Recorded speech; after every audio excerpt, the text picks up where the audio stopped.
go. Or do you want to everybody? What? Why'd you start talking? What? Well, I don't. Okay. I mean, did you want to? All right. Nothing. I'm hitting it. This is it. You started talking right when I started talking. All right. Go. All right. We're here. I am going. We're here, everybody. We're back. Things are really picking up steam, and this one I think is going to be. You just warned me that this is going to be a problem. This is going to be this episode that you're going to have some takes and. Which I kind of hope for because the fans are starting to sway into your corner. And I don't like it. I got to stop reading comments now. So I got to pull the plug. I'm getting some stand with Raanan hashtags and stuff. Like I'm someone who got shot by the police or something. Like I feel like vindicated. Well, a couple episodes I'm bad at articulating these things. And then I just look like an asshole. I get emotional, but we have to say up front this week this is going to be our first time we're trying something different. Our first guest in the history of the show. And it's a filmmaker himself. Louis C.K. is on the show. So, and we're talking Stanley Kubrick, and he's a huge Kubrick fan, and he's not a huge fan of yours. So it's gonna be. I feel like I'm gonna. Yeah, he might really attack me here because for you I can handle. You know what I mean? But like I feel like he's like a filmmaker, and he's like gonna say I'm a fucking idiot. But I'm not crazy about Kubrick, and I'm standing by it. Well. Oh, boy, we're giving it away.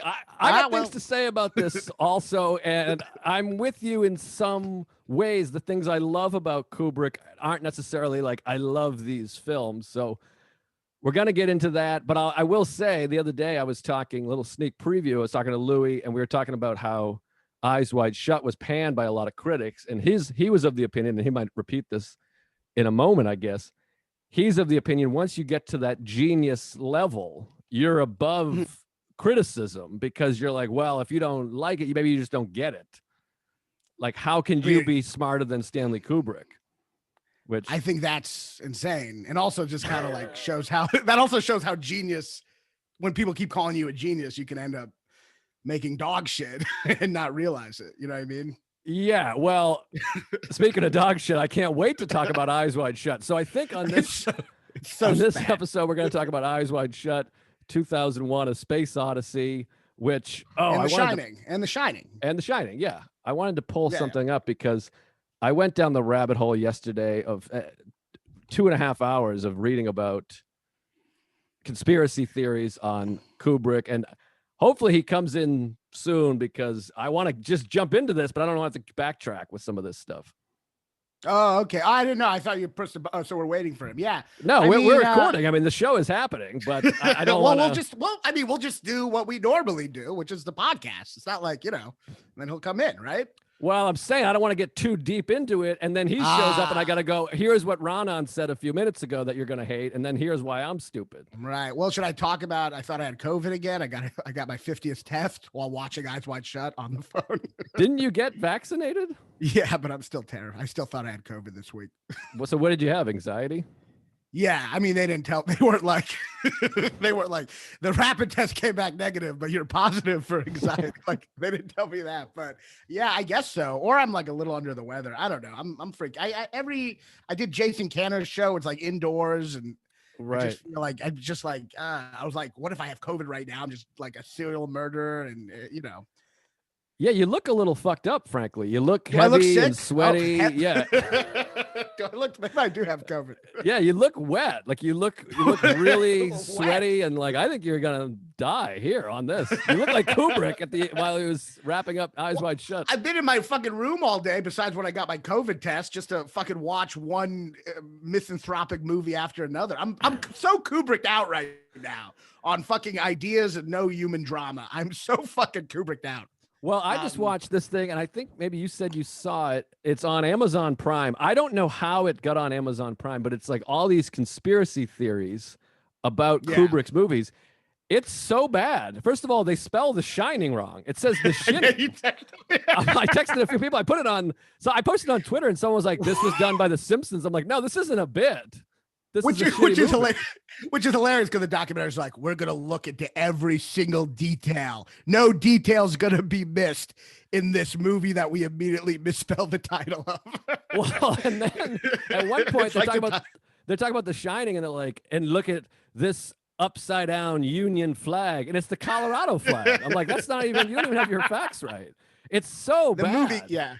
The movie goes crazy. I think there's some, some of the stuff about Native Americans, I think there's obviously Native American shit in the movie, Indian Burial Ground, some stuff about genocide, but then it gets into like really bonkers shit. Like, right. It's like that can of soup is a reference to Auschwitz. Well, that's one of the things too, is the conspiracy theories are ridiculous. One of them is he writes all work and no play. And they're like, is all short for Apollo 11? God, Jesus Christ. Like, in what world is all short for Apollo? But then it's even worse because the conspiracy theories are bad, but then they're like, and then there's references to pedophilia in all his movies, but a very subtle reference. It calls it a subtle reference to pedophilia in Eyes Wide Shut. And I'm like, a subtle reference? There's a guy selling his teenager. He's selling his daughter. Very subtle when he's like, I've made an arrangement, and two Asian guys come out who fucked her. Here comes Louis. Well, and then there's another moment too where he's like, look at how what's his name? Sidney Pollack's character. Look how he talks down to this prostitute. Is he? And I'm like, yeah, that's the point. He's like a billionaire who's like buying prostitutes. Yeah, no, it's a very they go crazy with the Kubrick shit. Also, I don't know these references of pedophilia. If I was an artist, I'd be really annoyed if they're like, there's references to it in every movie. Welcome, Louis. We're just talking about pedophilia. Good. Well, hey, Louis. So hi, that makes me feel welcome. Well, we haven't jumped in completely. We were just talking about this conspiracy. There's a documentary on Amazon Prime about conspiracies of Stanley Kubrick movies, and it's the most poorly done thing. And I don't know how they got it onto Amazon Prime, but I think anybody can go in. I think you could put this on Amazon Prime if you wanted to, and charge whatever you want for it. There's like 12 open micer specials on Amazon Prime right now. Yeah. It's a little YouTube. It's like glorified YouTube. There's also 12 people that are really bummed that you just said that. But so let's go. So Louis, I don't know if I told you this before, that we're going to try to focus on 3 films in particular: 2001, The Shining, and Eyes Wide Shut, because we just recently watched it. And okay. Raanan isn't that a QAnon gesture? That's a symbol for Trump. We have to have 3 references to QAnon. They're like Easter eggs in our show. Right. So Raanan, where would you like to start? Before we start, real quickly, I just got these blue light glasses, that thing from the screen, the blue keeps you. Is it too distracting? Does it look like does it look like 2001 right now in my eyes? Should I take them off, or? I'm not seeing anything until you said something. Okay. We do have 3 pretty similar glasses. I know we have a lot of different glasses here. But let's start. Oh, cool. Those work. I like those. Those are great. And Raanan, by the way, glasses. By the way, Raanan has warned us that he hates Kubrick, and I don't hate Kubrick. I don't hate Kubrick, but I feel like did I get too Jewy right away? No, just that's big defensive. Nobody does this when they're really feeling settled about what they're saying.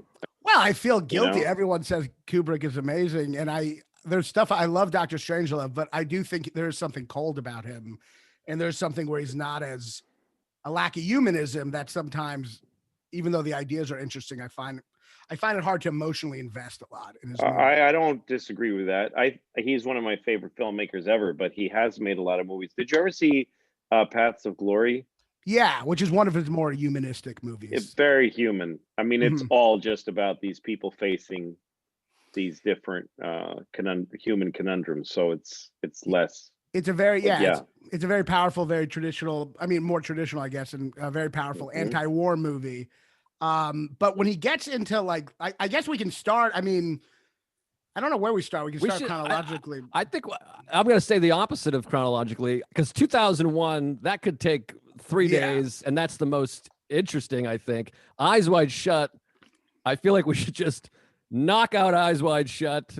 Just throw it out there. To me, that's the funniest one, and not on purpose funniest. Obviously, Dr. Strangelove is the funniest, but accidentally hilarious. Eyes Wide Shut, and I'm just eager. I got 2 pages full of notes on Eyes Wide Shut. I want to touch on some of the worst writing. I think, like just like I don't think there's one interesting line of dialogue in the movie. I feel like it's all just like I don't know, unbelievable, cliched, or just like really dated and goofy.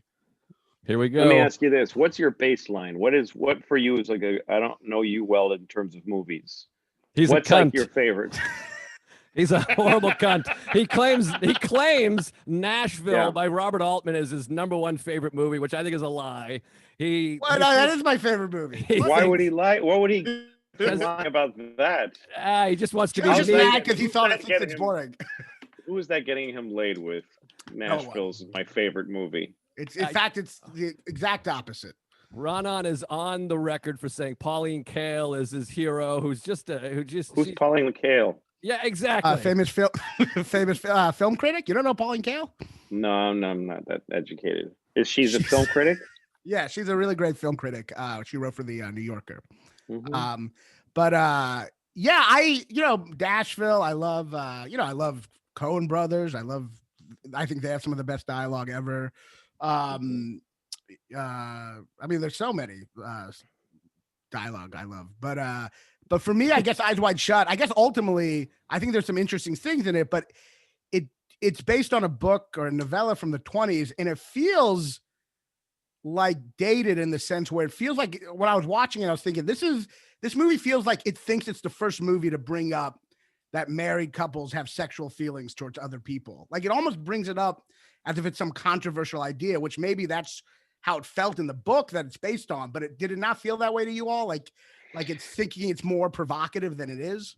I think it took that.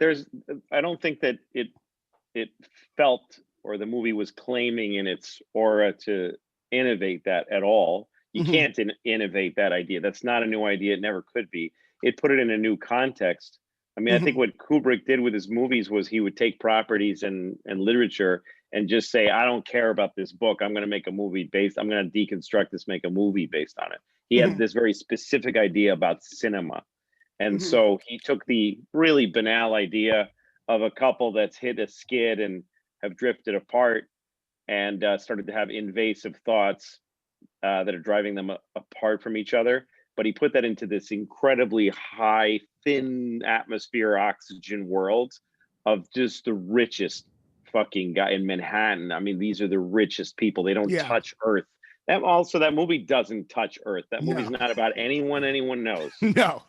Nick, the piano player, is almost a surrogate in like a guy, but not really. Even the prostitute is like, he's like, what do you recommend? Which is a hilarious line. And then she goes, I don't want to say. It's like, what prostitute is coy about saying?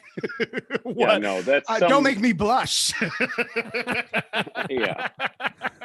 I mean, maybe Kubrick had access to prostitutes that were like real, what do they call it? GF, girlfriend experience. All coy. To the point where you're like, wow, this woman's really into it, but no. Well, Joe, you brought up a hilariously badly written, which is even worse when I watch the whole thing, that scene, which I almost want to play or something. I guess we can't. Yeah, so I've texted everybody I know this scene. It's the funniest scene. It's about 25 minutes in or so, and it's after they have. First, I just have so much to talk about this movie, but and I think Roger Ebert is my guy, and every thought he has in his essay, I just want to reiterate is now my idea. But first of all, it feels like Nicole Kidman and Tom Cruise never smoked weed at any point in their life. The conversation is insane. It looks like it's laced with ketamine. It literally looks like the weed is a. It's just really silly. I had read somewhere that the idea behind this movie was, let's make a porn with a high Hollywood couple, like a couple that's, with really big stars. I heard somewhere that was the idea, a fine art, fine film porn starring really big, high caliber actors, which is why they got those two, because they were married. Oh, that's disappointing because I've been writing a movie starring Wallace Shawn and Meryl Streep. It was the same idea. It was gonna be. Did you know originally intend? Oh, I'm sorry, I didn't mean to interrupt. Yeah. No, so I just wanted to touch on this scene, but I took it another way first. But so the weed thing is ridiculous, and I'll just say this before I get to the scene you're talking about. I have so many ideas and thoughts just running wild here. But one thing is, the movie would be, in my opinion, so much better if they talked subtly instead of this breathy, slow thing. If she was like, I got to tell you, I saw this guy and I wanted to fuck him, and like I can't stop thinking about it. It's crazy. That's how I feel. But the scene is, after that, he's walking in the village and he runs into a gang of like 12 bros who, for no reason, just start assaulting him. And I've watched it 50 times. One of the lines is, "Which team's this switch hitter play for?" And the other guy says, "Looks like the pink team." And then one guy says, "I have dumps that are bigger than you." Well, they treat him like he's like wearing like some Eddie Murphy red suit that's like really like they're just calling him out. He's just in an overcoat, and they're like, "Look at this homo over here." And that scene would have been so much better to me if it was subtle, if it was two guys talking and they were just having a conversation and they just looked and went, "Fag." Because it would have been so, not that I condone the language, but it just would have been so much more like, wait, do I, like a mind fuck, whereas that guy could just go, "Yeah, I ran into a gang of maniac idiots just pretending to blow each other to make fun of me." Yeah, I don't know. That movie has this plodding tone, this pace that's very careful. It's what he does.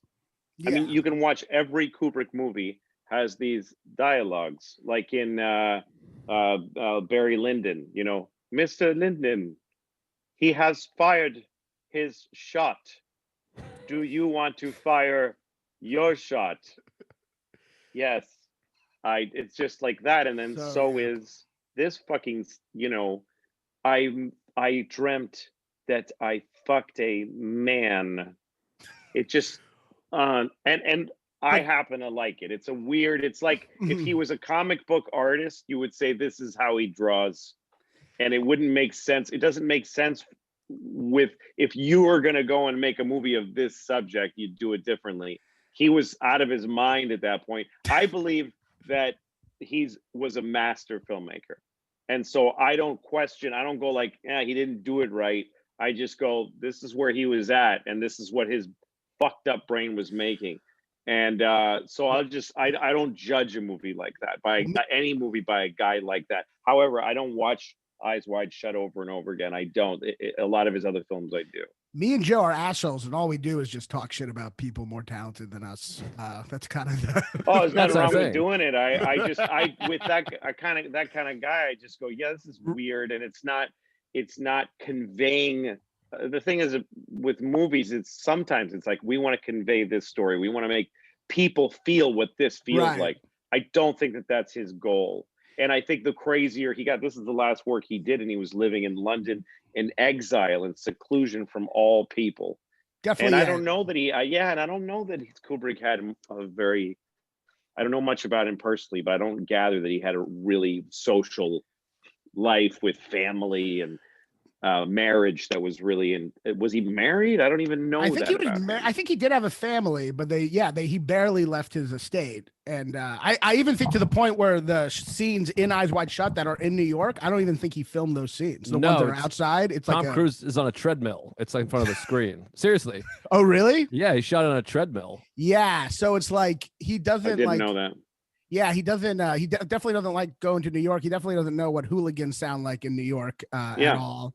I mean, one of the lines that group says, and I get what you're saying. Like, there's a cool tone to the movie, and there's a cool pace, and it's very, I think the point of that scene with the guys yet calling him gay is that at that point, right, his sexuality feels questioned because she was talking, and so that's like the voice of his sexuality being questioned. But it's so like obvious, and then so like, I guess I want some sense of. Like, it might work metaphorically, but you want the believability of it on some level. I mean, you want. I mean, this is the thing. It's an abstract movie. It's very abstract, as most of his movies are. It's like an abstract painting where if you look at it, you go like, the haystacks are blurry. Yeah. I want to be able to see the haystacks. You know, this guy but just he has was- bad eyesight. What the fuck? this Yeah, guy you're is- like he Monet got, you is know, just fucking blind. Yeah. it's like Brian Regan used to do a joke about Picasso paintings that like he has that two eyes on the same side of the Yeah. head. He's like, I would mark that wrong. But Yes. don't you think, though, I agree with what you're saying and the sentiment. This is going to be a contest to see who Louis will hate more by the end of the day.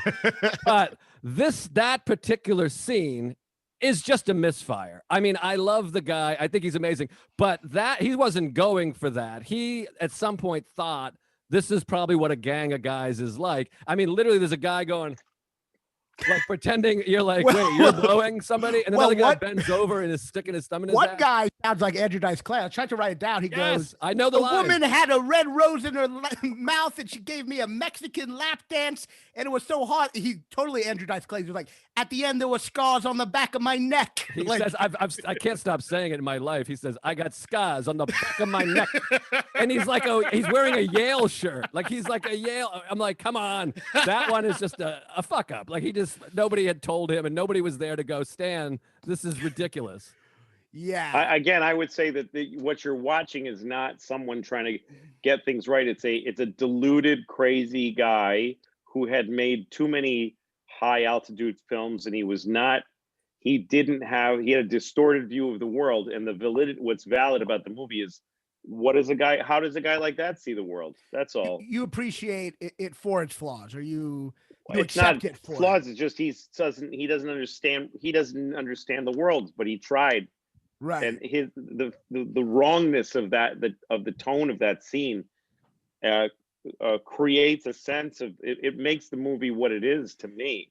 I go, what are these streets in New York City, and what part of the villages? I forget the names of the streets are really strange, like James Street or something, and it doesn't quite add up, and it's like a drunk a person inside of a cell in a mental hospital telling you a story he doesn't even remember what the world looks like anymore, and that's just what it is. It's not good. I'm not saying it's a good movie. I'm saying he didn't get it wrong. It's consistent. Right. Okay, so I want to. No, sorry. People go also ahead. whores that overdose on bathroom floors don't lie in these poses, with the perfect breasts and these painted onto a bathroom floor from an overdose. It's weird. The whole movie's weird. It's very, very weird. Everyone is like ridiculously hot to the point where you're like the woman in the gynecology, where he's looking at her tits. Yeah. She's so like over the top hot. Yeah. In that Yeah, moment. but that's a joke. See, that I think speaks to Louis' thing. Like there are jokes. I mean, first of all, I feel like She's Kubrick. just so hot. Kubrick doesn't get the credit for being hilarious, and he only, I feel like, made one full-out comedy. I'm making a comedy film in Dr. Strangelove, which Raanan and I agree. I imagine you would too. That it's maybe not actually. Maybe you think 2000. I don't know. I don't want to get presumptuous, but we think it's his best film, and I wish he had done more comedy. And I actually wish Eyes Wide Shut would have just been a straight comedy. But there is he a was lot intending. of comedy in it. He was intending originally to have either Woody Allen or Steve Martin in it and make it a Yes. comedy. That was his initial intention, which I think it should have been, because first of all, it has that 80s like comedy, like After Hours, kind of like It's so much like After Hours. going through the night, the whole night kind of adventures in babysitting kind of. Look, I think he had lost grip on his tools at that point. I will say that. I don't think he had, I mean, the thing about Kubrick was just that he was weird. He was a weird dude. And every single thing he did there's jokes in every movie he made. Yeah. There's funny jokes in Paths of Glory about these three guys who've been sentenced to death to be shot by a firing squad because they supposedly let their platoon down. There's this scene of them the night before they're going to be executed. Yeah. And there's the guy with the eye that drifts over, that guy he has in a lot of his movies, that his eye drifts to the right. But this other guy who plays, by the way, in Blade Runner, the guy who Roy smushes his eyes in, the guy who runs the Blade Runner company, remember him? Yeah. He's one of the guys in Paths of Glory, one of the soldiers. And he's also the bartender. The bartender Shining, yeah. So anyway, that guy, he's having a mental breakdown, and he says, I'm gonna be dead tomorrow. I'm not gonna be on this earth. And he sees a cockroach on the table, and he says, that cockroach is gonna be closer to my wife and kids tomorrow than I am. And the other guy goes, and he says, now you got the edge on him. That was a great part. I watched it at Hilarious. one of the theaters and one of the film theater that shows like older movies 2 years ago. It was a big laugh in the theater. I mean, there is a funny, I mean, Eyes Wide Shut, I can kind of more imagine, it's not funny when Tom Cruise does it, but it is hilarious to go to a prostitute and be like, so what do you recommend? What do you recommend? No, his Woody Allen fucking line. card. He keeps giving people his card like he's a cop. Yes, and also every single person tries to fuck him, wants to fuck him, which is a joke. I mean, that's really funny. And Alan Cumming has the best scene in the movie. I mean, that's like the funniest scene, and it's so good. He's all a notch below just making a move right across the counter. Alan Cumming. I forgot about that moment rewatching it. It's so hot for him just immediately. It's not. He doesn't even process it. He's just.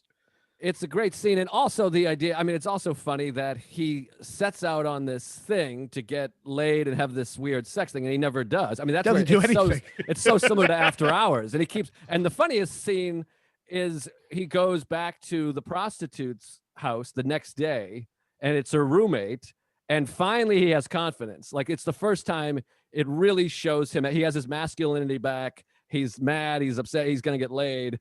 And they're face to face and touching, and he's like, "Yeah, you got an idea? Yeah, you want a little something?" And then she kind of goes, "Hold on, I gotta tell you something. That woman has HIV positive," and he's just, and the air just comes out of him. It is. If I was him, I'd be like, "You should have opened with that." Like she kind of lets him, like she opens the door, lets him get comfortable, and then like, "Oh, by the way, I should probably tell you, the woman I think you had sex with has AIDS or has HIV." Like, right. He really waits a while to bring up that. I think his best movie is The Killing. I think that's probably my favorite Kubrick movie. I actually haven't seen The Killing, but I hear it's great. Unbelievable. I guess for me, Dr. Strangelove, because he's so cold, Dr. Strangelove is just hilarious. And when you're a cold director, it doesn't really hurt comedy, you know, like, so as a full out comedy, you're not like, oh, I need some warmth there. It's just full out funny. But I do think with Eyes Wide Shut, I mean, there are like, yes, there is kind of like inherently comedic thing, especially the fact that neither of them do anything. Like they're actually very, like she's just admitting to wanting to fuck someone. He treats it like she just admitted an affair, and then he literally just doesn't hook up with a person. Then they stand in FAO shorts and talk about how dangerous that was and how their marriage is so fragile. It's like, it's very bourgeois, you know, it's very, look at these people with all this fucking money and maids and stuff. And, you know, ooh, she had a dream and he walked the streets. Which let's talk about that dream that she wakes up from, which was an interesting, where it's a dream where she just fucks a lot of guys, but she wakes up like it was like this. I feel like only a guy writes that, where it's like she had a dream where she fucked all these guys, and he's like, he wrote it like it's like the worst nightmare ever. Like she seems so upset by a dream. Well, no, but then she says she's upset, but then he challenges her and he says, "You woke up laughing." Oh yeah, that's a good point. Actually, it's not. She says that, and by the way, I've done that when I've told a girlfriend about a dream where it's something that I'm like, she may not like that I dreamt this.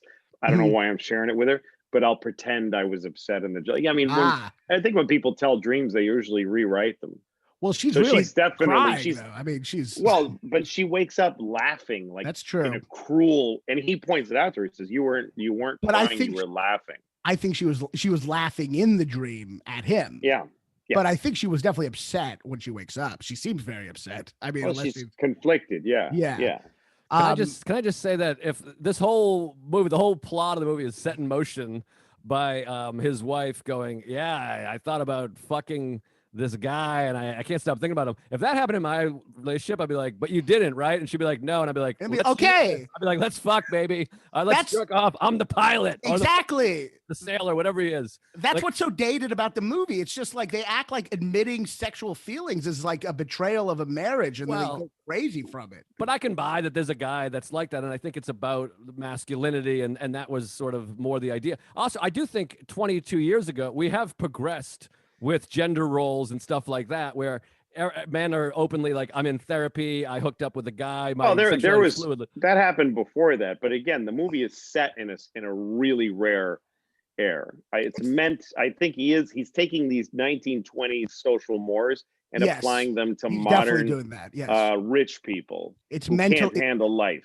It's mentally the 20s, because at one point when she's high on crystal meth or Molly or whatever, when she smokes her weed, she says, "You don't think women have sexual feelings towards other guys? If only you knew." It's like, you're watching, like, we know, but like from her perspective, it's like the Victorian era where like women also enjoy it, you know? That's why his distortion of reality is important, even though it didn't quite get there. And is that we know, but they don't.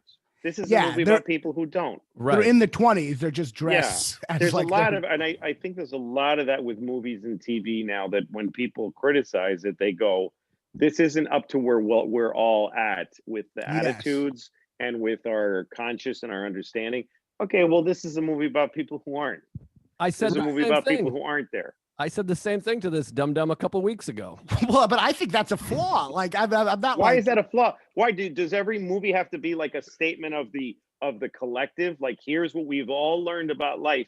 A movie from someone who's myopic or shallow or backwards is more interesting. I don't want to watch anything by somebody who's kind of like caught up on, where shit's at right now. That's nowhere.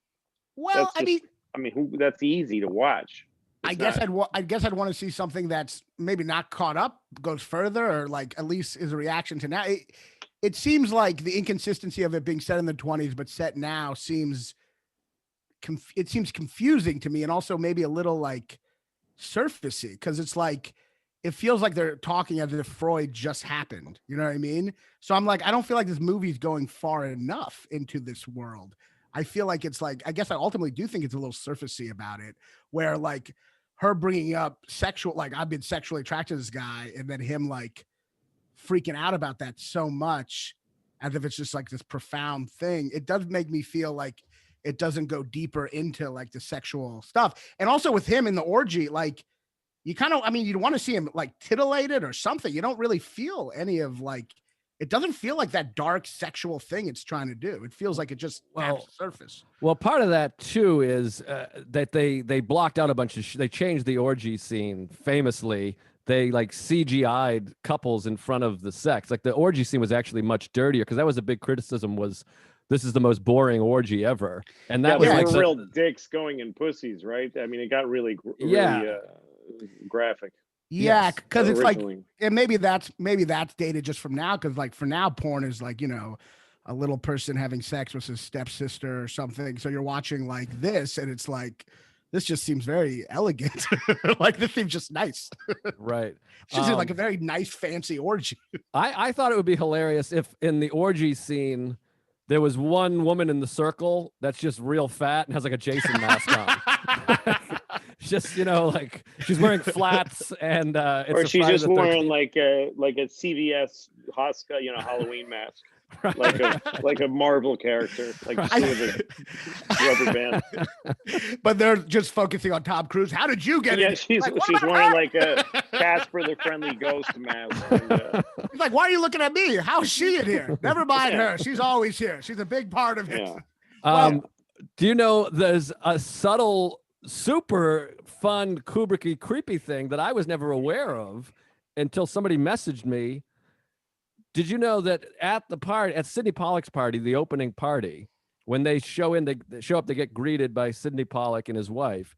There's two old guys sitting at like a little coffee table in the background. You don't even notice them. They're the same two guys in the FAO shorts. And when they walk away, their daughter follows them. Huh. It's fucking creepy as shit. So there's two guys from the party that are then at the toy store. And of course, in the toy store, they're in the jungle section. It's all tigers and monkeys and elephants, whatever. So it's this weird animalistic jungle thing. So and their small child leaves with two people. Are you saying the movie ends with them fucking their daughter? I'm saying that obviously the movie has some, this, by the way, this is discussed in the conspiracy theory thing that we were talking about earlier. That's a piece of shit.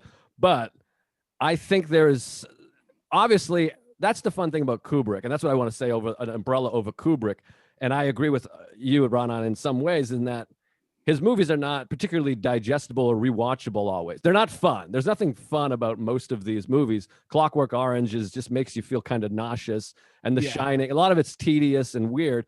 But the fun thing about Kubrick is that every single thing is chosen for a reason, and there's all these crazy details. The precision is fun. Yeah, the precision is exciting. And there's all these subtleties. So in this movie, Stanley Kubrick purposefully has the same two guys in a party not addressed, and then at the toy store not addressed, and the daughter is seen walking behind. They're walking off camera and she's following. It's not impossible that he recycled extra pools. It does happen. Oh man, he's really shooting you down. I mean, no, sorry, I'm just letting you know that that's possible. It's possible, but that's if you're raking over movies looking for child molestation clues.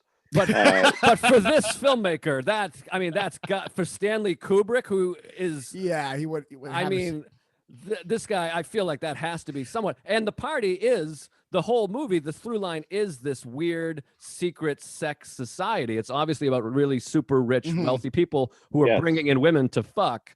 And these same two guys, and there is an implication that he's being followed. These people are dangerous. They're watching you, and they happen to be right behind him at the thing. That can't be an accident. I think it's possible, but I also think I think a lot of these crazy conspiracies about him, I feel like almost result in the fact that because we know he's so precise, we assume everything he does has, and I'm not saying that's wrong.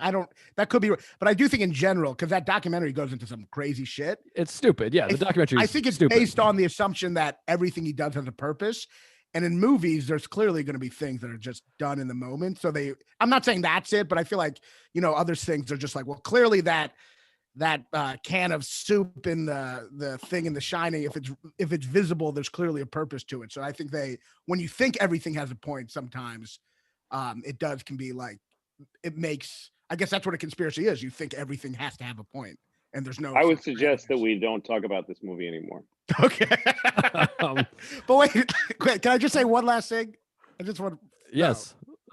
Just one last. It's your show, Raanan. Don't let him push you around. It's your show. I'm the only one who's not doesn't belong here. But that's why I said suggest. I just want to say one last thing, and then we can move on. Whatever you want. Just one last thing. One of the things that shows like the lack of logic in it, or that I think is really hilarious, is that he goes to her at the end. He goes, "I'm about to tell you I want to tell you everything." And then it cuts to them on the couch, and he's like told her everything, and she just seems like sad and disappointed. But if you think about what he would have told her right then, there's no way she would have been like, "What the fuck?" Like there would be like, he's just like, I met a hooker, and then I met a guy who sold costumes, who was selling his daughter. I kind of ignored that whole thing. Then I went to this huge orgy. The piano player got killed. I think this other woman got killed. And then she's just like, well, it's a lot, but I'm glad you're on it. Like, she's not like shocked. Well, it's like like those sitcoms, the old ones, like even the Flintstones did this, where they got some crazy scheme going, and then when they finally get caught, you can't have Fred Flintstone stand there and go, well, I had to pretend to be this and this, and then there's Hell Wilma. So she would go, what happened? And then there was specific music in the Flintstones for this. They go, da, da, da, da, da, da, da, da, da. And he goes, so that's why. Well, it's it's like what has that. It's like what Joe, you were telling me about Forrest Gump, the fact that like, technically the narrative of that is Tom Hanks telling this woman on a bus stop, and then Jenny got AIDS, and I might have gotten it, and I watched her. Then she went out on the ledge, even though I wasn't there, and she went Freebird really was on slowly, to some music, and I was nowhere near the place, but I just kind of know about that part, and she's not just shocked; she's not like, what? Yeah, boo. All right. Movie. Anyway, let's move to The Shining. That's it. Let's go on to The Shining. Speaking of conspiracy theories, we're going through every Kubrick movie tonight. I just watched half of 2001, and I wrote notes. Whoa! Should we go to? We could go right to 2001 because we could talk about it for a long time. Let's talk about 2001, maybe. The Shining has like a documentary about. I mean, all these movies do, I guess. That's true. All right, let's get into 2001 because I think it's we could, like I said, we could do a full episode just on that. Okay. Well, I was just watching it right before this, and I only watched like the first half, which is interesting to do right before talking about it, because The second half, everything that happens on that ship with Hal and everything, and then the ending is so big, and it shrinks in your memory the first half. Yeah. But the first half is a very important. It's interesting because it's not unlike Full Metal Jacket, that there's a first half and a second half that are kind of cut off from each other. Right. They're related, but the one sets up the other. It's not story that continues into the second half. It's a mini story that informs what you're about to watch. And also similarly, like, I'm sorry, I didn't mean to, but I was saying similarly, no, go ahead. Metal Jacket, there's a character in it that's so big that it kind of overwhelms the movie, just like him and just like Hal. They're both these characters that like kind of break free from the whole narrative, and that you kind of remember it with more emphasis, that those parts, you know? Yeah. And I mean, the first part of the movie is about this guy, Dr. Joyce, who his story just ends. It doesn't get any conclusion. And Kubrick isn't that interested in him as a person. He gives him one personal scene where he's calling his daughter, which is made so to make it clear to you, don't worry about this guy. He's not a father who has issues. He's not like in a bad marriage. He tells his daughter, I can't make it to your birthday. And it isn't like a bad dad moment, because she's like, you can't, I wish you could. And he goes, yeah, well, I can't. This is, I can't. Daddy can't be there. But the thing that amazed me about it, this is what I wrote. First of all, the pigs and the monkeys together. I don't know how he did that. It's not clear to me how he accomplished any of this in 1968. I don't understand how he had these monkey people, obviously in suits, but really good ones. Amazing. Better than Planet of the Apes. Yes, which is like that's 5 years later. And that's the movie. Apes. Yeah. The apes this is a space movie, and he has better apes than the ape movie. Yes. Space and apes is a thing that Americans, we even sent apes into space. It's a thing that's very interesting. Future but so and these past, apes, yeah. So these apes, and there's pigs all around them, and they're yelling at the pigs, and the pigs aren't leaving. And I don't know how the fuck where they got these weird pigs that I don't know where they're from. It looks like a tapirs, I believe. I think is that what the I think they're tapirs? Yeah. And then there's a wildcat that kills a fucking guy. I don't know how they did that. And it has yellow eyes. Yeah. I don't know how they got a wildcat to attack this guy. It's not CGI. It's not a puppet. It's not clay. It's fucking real looking.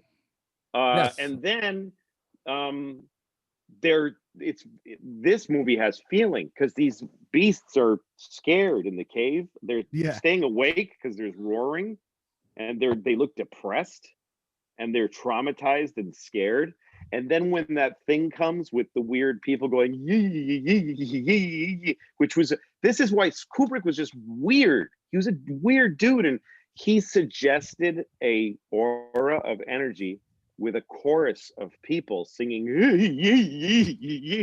and you see the apes trying to touch the thing, and at first it's sort of too hot to touch, but then they're able to really smoothen it. And then he has this incredible restraint, because just as that scene is warming up, it cuts. It's just suddenly over. You don't really resolve it. And it goes back to these quiet, peaceful shots of this fucking probably Joshua tree. And you're left going, what the fuck happened? He's willing to do that. And most filmmakers today won't do it because audiences have demands, and they say, I want it to be clear, and I want to know what's happening. But he goes, we're just starting to show you this, and now we're taking it away from you. And you're going, what the fuck happened? And it keeps you a little nauseous and unsure, keeps you from digging into the batting thing. It's carefully. I mean, it's insane. I mean, I actually really do enjoy this movie, but it's a big budget art house movie, and that's like a crazy thing. Yeah, that's a crazy thing to watch. A big budget Star Wars level money, fucking just art house movie where people, when they first watched that in theaters, they had to be like, what the fuck? Like immediately, like, what is the fuck is going on? First of all, you're not even watching people. It opens without people. You don't even have that. The natural convention of having human beings to identify with in the opening of a movie. In fact, don't even have that. The very opening of the movie is like an orchestra tuning up, and it's the suggestion. There's black before you see MGM. There's black and you just hear this pulsing, you just hear the strings, and then you get the MGM logo. This is something pre-MGM logo. Yeah. And then the boom, boom, boom, and it has a theatrical opening, Stanley Kubrick, 2001, and all this thing, and then you get this really strange sequence with the animals.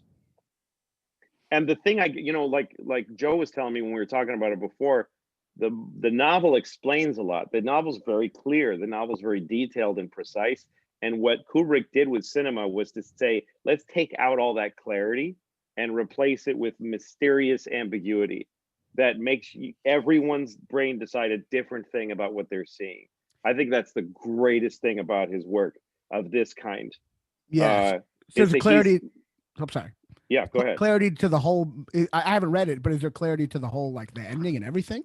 Or... Well, so the monolith I think is a lot clearer, and in the novel, and the guy that wrote the novel co-wrote the Arthur film. C. Clarke. Yeah, nerd.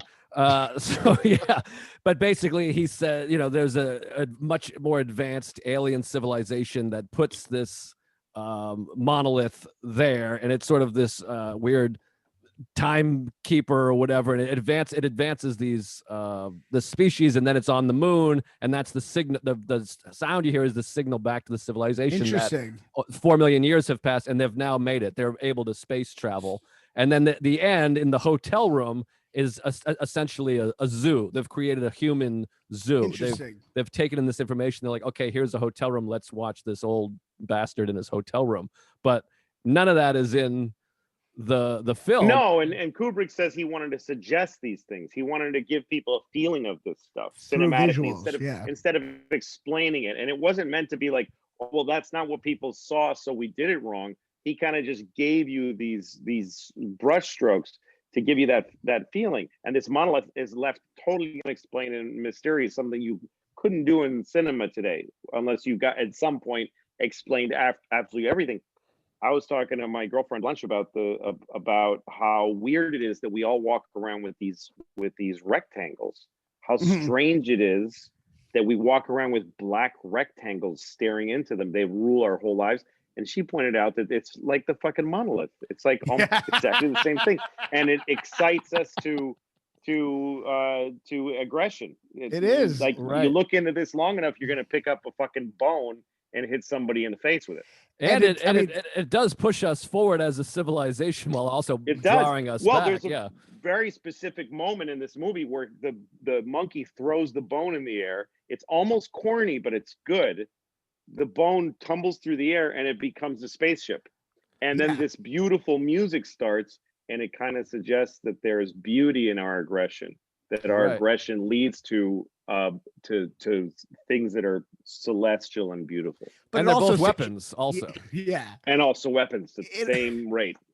It also suggests, I think, that the thing that progresses us is also inevitably what's going to destroy us. Like progression and destruction are kind of intertwined on some level. Even lines of neither one's ever going to win. No, it's incredible. The visuals are amazing, and I think one of the best. I mean, the shot of the bone turning into the satellite or the spaceship or whatever is such an incredible visual. And you're right, when you take out the plot stuff, when you take out the explanations, it becomes this universal, images that everyone can relate to on a level outside of language. It becomes so much more powerful with those moments. And then he has this sequence to get you to the moon that takes a long time, and it's plotting and it's slow, but there's a point behind it, and especially for the time it was made. When did we land on the moon? I don't remember. The year this actually came out a year before the moon landing. The moon landing. Yeah, so we hadn't even been there yet, which is crazy that this movie came out.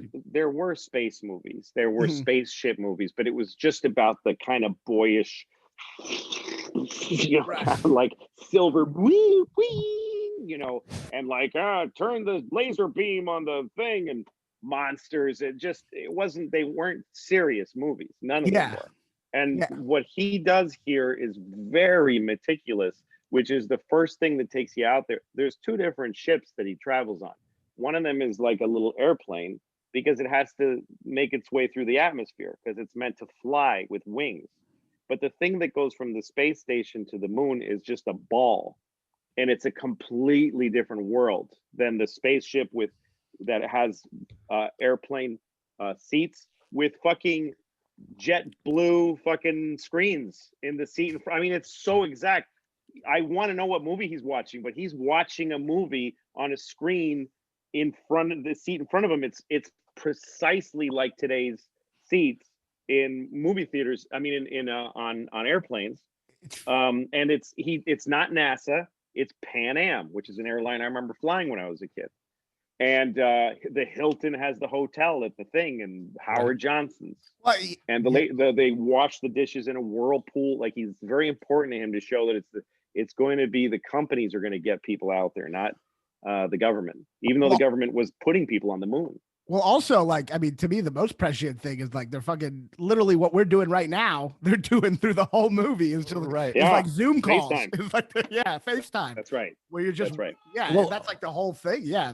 And it's so funny going back to the monolith cell phone thing. It's so crazy. Like, if you released this movie now, you'd be like, I get it, cell phone bad. Like, it's like so on the nose, and it came out 40 years before phones. It's amazing. And then also even how the reading the lips feels so much like people putting tape over the camera of their laptops. The phone is reading your lips. There's no place to go to get away from it. It's really mind-blowing. Creepily omniscient. Yeah. No, the way that with playing with gravity and playing with relative motion and the flight attendant walking in the upside down, which I don't know how he did it in today's cinema. I don't know how he did it. It looks so good. It looks better than a lot of modern effects. Yes. But the fact that he takes such a long time to get you out there, and the logic of how he does it is so precise, and the massiveness of the space station that they fly into, it's bigger than any science fiction. They had never made something look so big,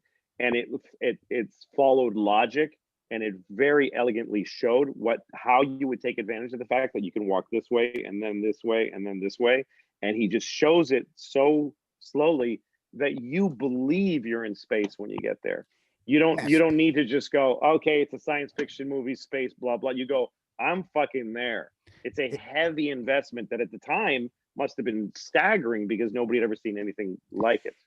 And because it shows it realistically and it has it slowly moving, the technology holds up in a way where we watch Star Wars and all the spaceships are going so fast, it just looks so bad now. But because they move so slowly, it has this gravity to it, this believability. Yeah, that it's out of any movie, I'd say the technology probably is the least dated out of any movie ever, maybe, Yes. What do you think the role? I want some theories thrown out here, or non-theories. What is the role? I sound so pretentious, but of food in the movie? Just about the word roll. But because there's food, like, so the monkeys are eating the pig, and it shows them clearly ripping it apart and eating it, and then they have delicious. Then they're on the moon bus, and they take out the suitcase. The sandwiches. Like, what do we got? Chicken. The sandwiches. He hands out the sandwiches, and then on the other spaceship, the Discovery, I think it's called, they have just the weird. It looks like hummus and baba ganoush, but I think it's just like it looks like paneer. The Indian thing with saag paneer. But and then the old man, when he's an old man, he's eating, of course, and knocks over the glass. So there's food in all four stages. That it feels somehow obviously significant. They could have not eaten sandwiches. So what is he trying to say? Raanan, you're an intellectual. You at least pretend to be one. What are the thoughts? What are the analyzations there from you guys? Or have you not given it any thought, and I'm putting you guys on the spot, and I'm a bad person and I should kill myself? I just think people eat food. You gotta eat. I just think people eat food. No, but I noticed that I wrote down the sandwiches because that was a bit, and the sandwiches are like this big in the screen. He's like, anyway, when we get to the thing, and there is one, it's the only logic problem is that he's pouring coffee in a moon thing. And they're weightless, but he's it doesn't drip out, yeah. But yeah, there's something in the sandwiches of kind of yellowish weird bread, but they're really I think it shows a normalcy. It because these aren't space people. The mundaneness. These are corporate people. These are managers, and like this thing, the shuttle that he comes to the moon on, it spins and all this crazy stuff happens. But he's sitting there with a briefcase, right? And then he calls his daughter and he says, "Hey, Pipsqueak." And also when he goes into they do the immigration, it's global entry. It's exactly the same Right. as when you come into the country. This is my level. This is my level of film viewing. I'm at a level where I understand, okay, there's something with the food, but I'm not smart enough to figure it out. That's where my level of intelligence is. Look, I have a big question. What is a Bush baby? That's what I want to know. I know. I was wondering that. Is she adopting a baby from the Bush tribe? It sounds like you're allowed to buy African babies for your Daddy, child. I want an African baby for Christmas. He says, what do you want? She says is, "I want a telephone." And he said, "We've got tons of them. We have lots of telephones. Think of something else." She goes, "A Bush baby." And he goes, "A Bush baby, huh? We'll have to see about that." Right. He's debating it. He's like, nah, he hasn't completely said Bush no. baby. But that's complicated. But it seems like he's only not reserved because of the cruelty of buying people, but just that he doesn't think it might be right for her at her age. It seems. I think it's just that it's complicated. The thing has to go into quarantine, and you got to get a permit. Those permits for Bush babies it's like getting a lion or like a white tiger now. It wouldn't be the last time he referenced buying a child, though. Eyes Wide Shut. What's the other one? The guy, the costume guy, tries to sell his daughter, and at the end, offers to sell his daughter goes off with the two guys. Kubrick has a child being sold in every well, movie. Lolita also, well, she's not sold, but whatever. It's so funny to think there's something behind Kubrick with pedophilia where he made the pedophilia movie. I see some pedophile references in Lolita. I think if you look at Lolita really carefully, there's something about pedophiles and the way that she holds her hand like this or something. Yeah, it suggests some subtle theme of him wanting to fuck. It seems like he's suggesting he wants to fuck her in Lolita. So here's a thing. I sent this to you last night, Louis. But so this was found. I was reading Wikipedia for about 9 hours. In a 1980 interview that remained obscure until being rediscovered in 2018, Kubrick explained the intent of the film's ending. Godlike beings of pure energy and intelligence, that's a quote, pure energy and intelligence place the astronaut in a human zoo where he passes his entire life with, quote, no sense of time. After they eventually finish with him, he is, quote, transformed into some kind of super being and sent back to Earth, transformed and made into some sort of Superman. It is the pattern of a great deal of mythology, and that is what we were trying to suggest. That's from Kubrick himself. Suggest, an important word. I actually listened to the video that it's a guy calling him, and he said he had like a New York accent, which is really funny because you think of him as Kubrick. Yeah, he's just like, oh yeah, he was a New York boy. He was a street, which you don't think of with all the genius in the English, but he's just like a regular guy. He's just like, yeah, you know the. He's like, usually I don't like to. He's like, usually I don't like to fucking say what the movie's about because it kind of ruins it. But then he does explain it. Like, we put him in the monolith because this way you can. Yeah, we had food in the movie because they gotta fucking eat, you know. And hey, what if he? Yeah, the monkeys was supposed to be your mother, you son of a bitch. What if he just talks like one of those guys in Eyes Wide Shut who yells at Tom Cruise? Yeah, maybe that's where he got it. He's just that guy. I thought I think what the movie captures very well is, and a very real thing is, everyone's very bored by the technology. No one's really excited by it, which is true for life, here. Well, yeah, like I'm sure they gave him options for like the first drawings they sent him for like the inside of the space station that goes in circles in the Earth orbit, that the inside was all bumpy and lots of lights flashing. And he was like, no, it's a hallway of a government building. Yeah, it's a immigration way station, but the floor should just be gently curved because you're always walking in a circle, and it's crazy. You go because you really believe that's what they would build. It's boring bureaucracy, but it's floating. Yeah, and you'd run into some asshole French guy who would say like, "Aren't you? What is the story going on?" And it'd just be boring bureaucrats. Mm-hmm. But again, it sells you the idea we're really here. There's something at stake here. So let's. I think one of the. I mean, I know you get the second half, but I'm sure you remember it very well. The movie. Oh yeah, I've seen the movie a lot. I think it has one of the most disturbing death of all time for me, which is when they just turn off those guys hibernating, which is to me so disturbing. Oh yeah. Just how they because essentially you watch it and they get shut down like a computer, and then Hal dies like a human being. But when you watch them just go the fucking lifeline thing, then they're just like to see how little it means, and to see how just as like a computer glitch is so terrifying and so upsetting. It's so interesting because and the guy tumbling in space in silence. Alone. That guy. Oh, that's what I was gonna say. It's so interesting because you're like, it has one of the most disturbing deaths, and I was like, absolutely. And I thought you meant the guy silently fucking goes. I'm more disturbed by the other one. Awful. I'm more disturbed by the other one because he does this for I don't know how many days, and then he just keeps forever, and then he's. It's very unclear It's very unclear when he dies. I'm not sure. Like, is he dead when they bring him back and bang him against the thing? Well, that's what's interesting too, and that I was reading one of these many things that's one of the themes is futility, because the idea of this guy dies and then David Bowman goes and uses this fucking long arm to go and collect him and bring him all the way back, only to have to release him to save himself. Yeah, which is also creepy. I mean, also, the scene where he explodes himself back into the ship is just amazing. This is the crazy thing about this movie, is that it's a strange, abstract suggestion of being itself, and then it's a space movie, just a fucking satisfying space movie, and then it's a mystery, a strange mystery, and then it's a horror movie, fucking horror movie, and then it's a action film, like how David survives. And then it ends as just a fucking art house, nutty, crazy, psycho, what the fuck, so philosophical painting. There's also hilarious part where they have to leave so that Hal doesn't overhear them, and they're like, "Hey, Charles, you want to go talk to me in the C-pod room over here?" They go like, "I don't think Hal can hear me."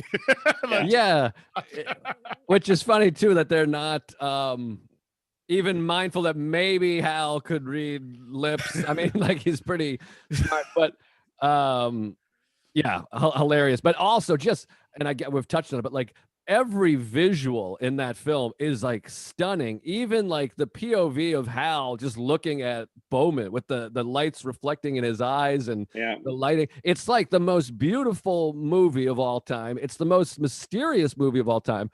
But not all, but so many of Kubrick's films, it is at times extremely frustrating in how slow it is. I mean, when they go into the super galaxy fucking crazy psychedelic thing, it's fun and beautiful, and then it gets to the part where it's like, just like they're in Arizona, and it's like this weird filter, whatever. It's just like a mountain, and you're like, goes on like 5 minutes too Stanley. long. fuck me, dude. It is like, his movies are very, again, at the risk of sounding pretentious, his movies are just like hard to digest. It's just like, they're not forward. Fuck. He does not follow your basic 3-act storytelling structure.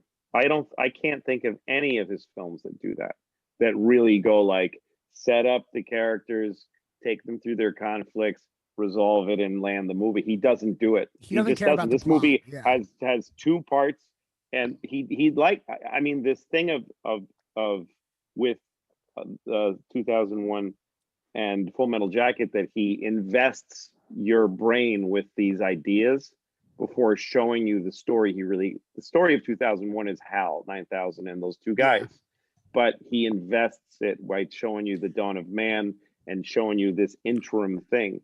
And that's a totally, no one does that in movies. That's not the structure. That's not the structure that every fucking writer in Hollywood swears by, and that audiences see coming a mile away. Mm-hmm. And American and world cinema audiences are so sophisticated. They can take huge leaps, and they enjoy being confused. I really think they do. When they test movies in Hollywood, one of the questions they ask, I've been at a test screening where they poll the audience after, and they edit the movie based on those results. One of the things they ask is, were you confused at any point in the movie? And everybody's hand goes up. And they say, yeah, I was confused in the beginning because I didn't understand who the guy was. And then you're in the back of the room as a filmmaker going, yeah, but I explain it later. Right. And they tell you need to explain who that guy was in that moment. But no, their confusion, the thing they don't ask them is, did it bother you that you were confused? They would all say, no, I was confusing, and then later I found out. Yeah, I've had that happen where you watch a movie with someone who's seen the movie, and then they're like, this guy's gonna be, and I'm like, well, I'll just figure it out the way you did. You figured it out. I don't know why you're giving me a head start on this. My mom's like that. She assumes that we're all like, other people have seen the movie already. So we'll like watch an opening of a movie. You'll just see someone put like some kind of thing in a drink and you have no idea why. And she's like, why did they just do that? Like, she doesn't understand that we haven't seen the movie either. Right, yeah. I told you my favorite moment. I've told you probably both the stories individually, but I went and saw American Beauty, which is one of the most overrated films of all time. That's a side note. But there's the scene in the movie where he goes, I think it's the guy, Wes, I forget the guy's name, shows the girl his father's like Nazi plate. And he shows the plate and it's got the swastika. And I saw it in the theater and I heard the guy behind me just goes, Hitler. He explains it to his girlfriend. Hitler. Yeah, he's on a date. And he says Hitler. Like, she's like, I was wondering. I thought they were doing the Indian, the Sanskrit version. Yeah, the other one. Hitler. Thank you.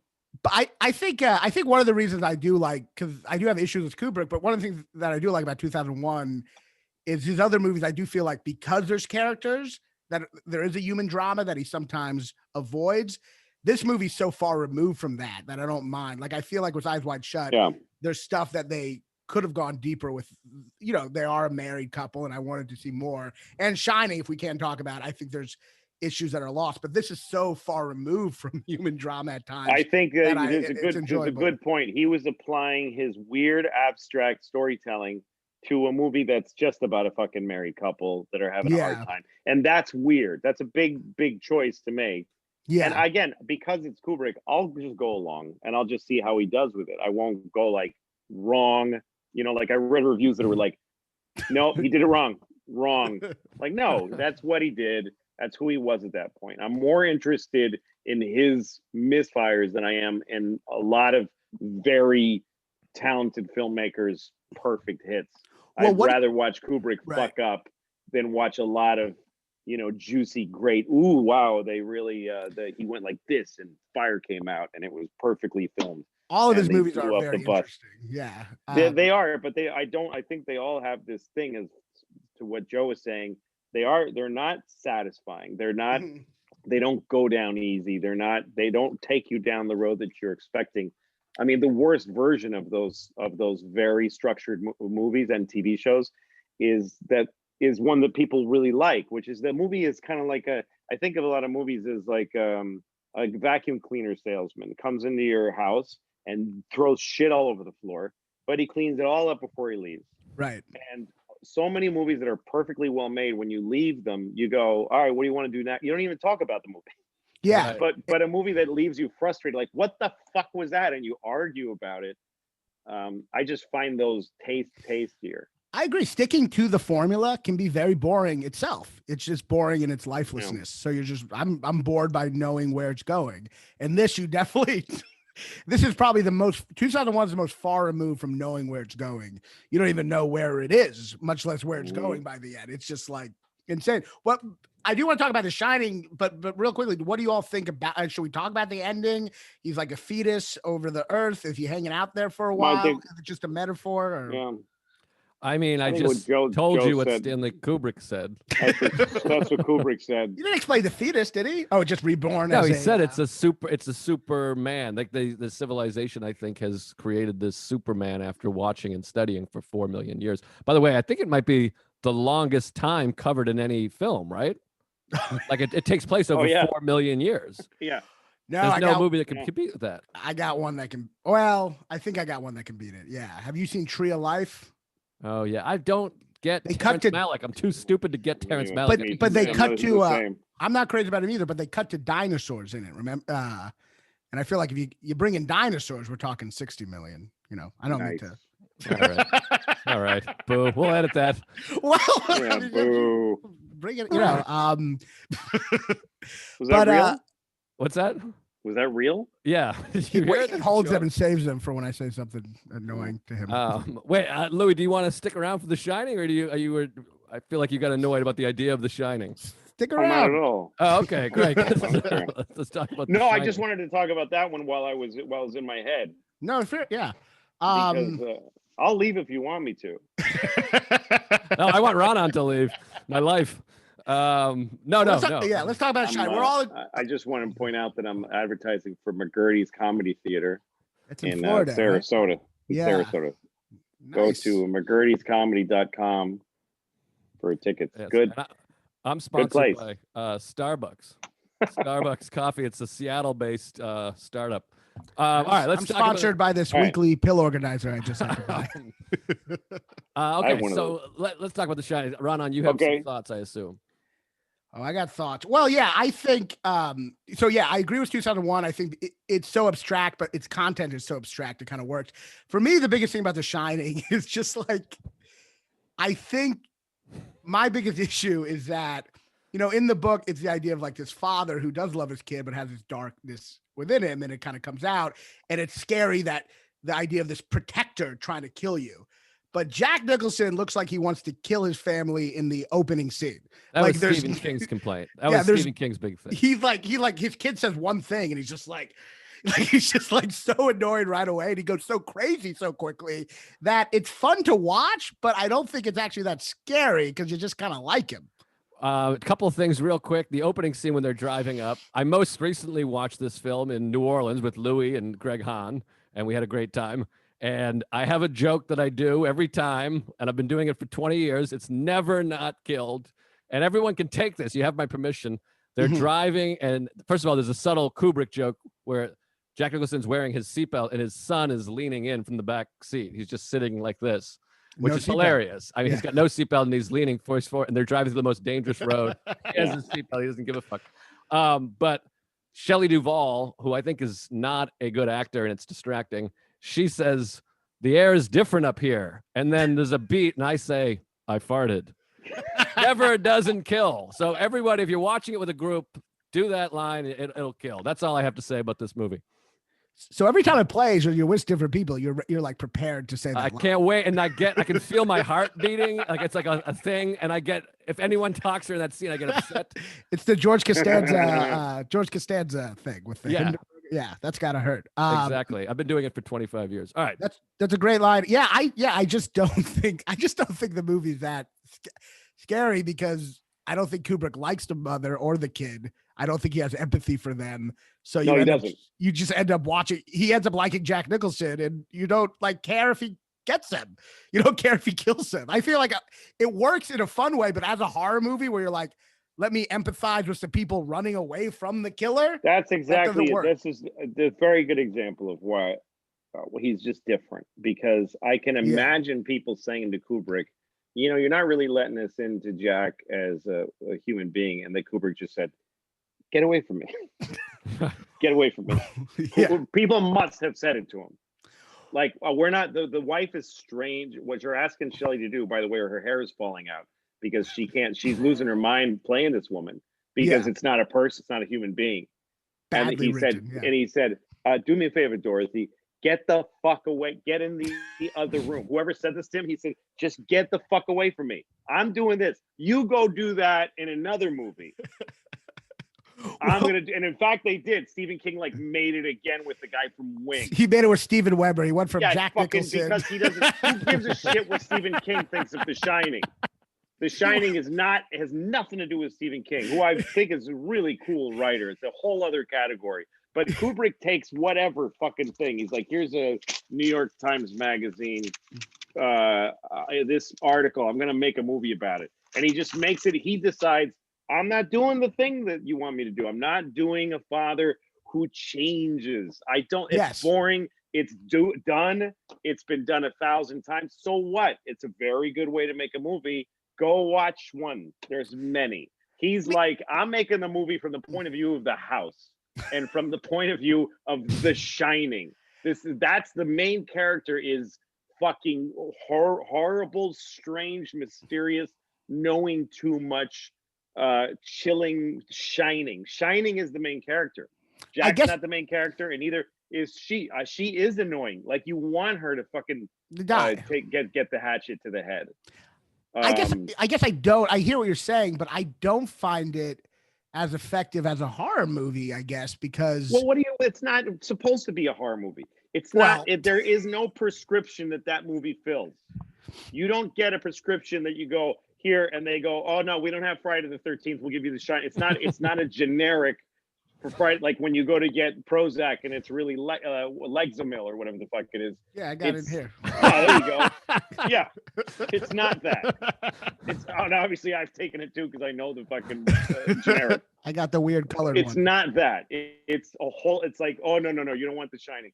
You want fucking. Here's a fucking huge list.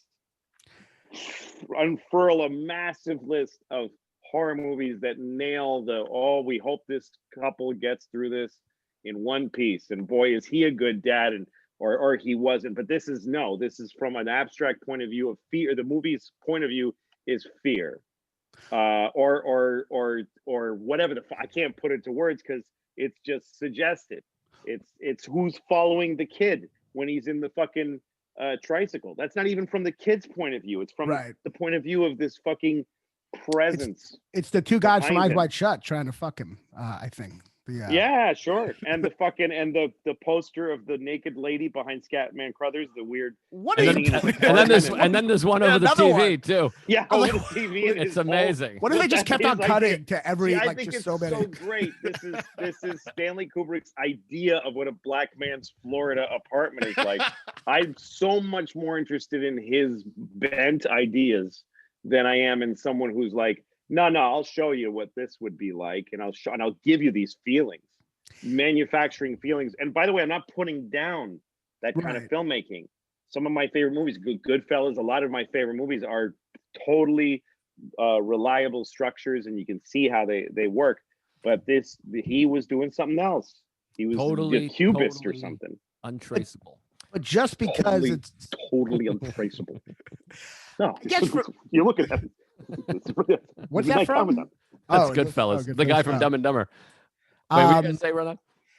Well, yeah, I mean, I guess you're saying it's not a horror movie, but I guess to criticize something, you say what it's intending to do and see if it fails or not, right? I guess for me, like, it is. I guess maybe it does work on some level, but to me, it's almost like an ironic satire of a horror movie, where like horror movies need to have earnestness on some level, which Stephen King has, right? You know, there's a famous story actually that I don't know if it's true, but I think it explains it a lot. Kubrick called Stephen King and he said, I'm having trouble getting into the fear of this because if I saw a ghost, it would just make me be reassured of the afterlife. I wouldn't be that scared by ghosts. And Stephen King's like, well, what about the devil? And then Kubrick goes, you're an idiot. And he hung up the phone. And I think that's kind of where the movie's coming from. You have an atheist making a movie where he doesn't believe in ghosts. So the ghosts aren't actually, he's making it very clear that the joke of the movie is that Jack Nicholson's just insane and he barely needs the house to bring it out of him. I do think that Nicholson is fucked up. I think that Kubrick thought it was more interesting to make a movie where, by the way, the whole world is a little strange. The fucking doctor who interviews Danny after he passes out is weird. Everyone's weird, yeah. And then the mother with the fucking cigarette with the ash. Everyone's weirdly polite, yeah. Right. Insane. And the fucking guy with the giant hair who interviews him and the way they walk through the place. And it's so fucked up. There's barely a difference between the people that actually work in the hotel and Floyd and fucking, you know, and the ghosts. But that's where the place is like sucking people in. I mean, the ghost, it's the building's point of view. The building reaches out to Scatman Crothers across and makes him come from all the way from Florida. That's not your basic horror movie stuff. There was people on the set going like, do you know how to make a horror movie?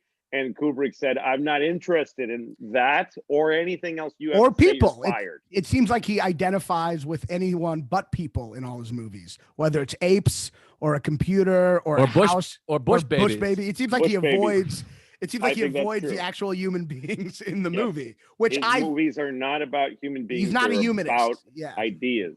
Yes. Even Barry Lyndon, which is named after a guy, it's not about Barry Lyndon. It's a strange movie about human failure and the loserdom and like the loathsomeness of human beings.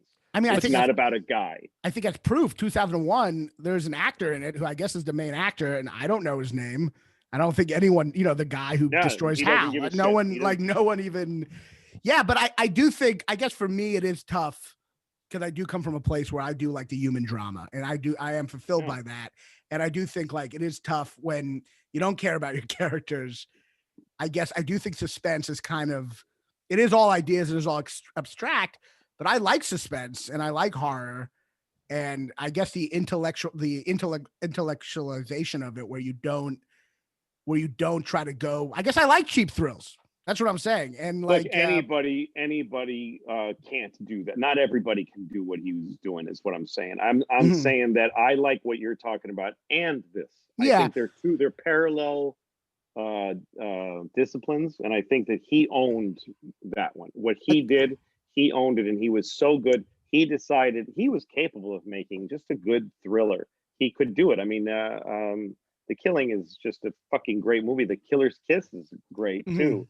And there's weird visuals in those movies, but mostly it's about the people who are none of them are very likable. Sterling Hayden in The Killing is your guy in the movie. He's your protagonist, but he's a crook, unrepentant. I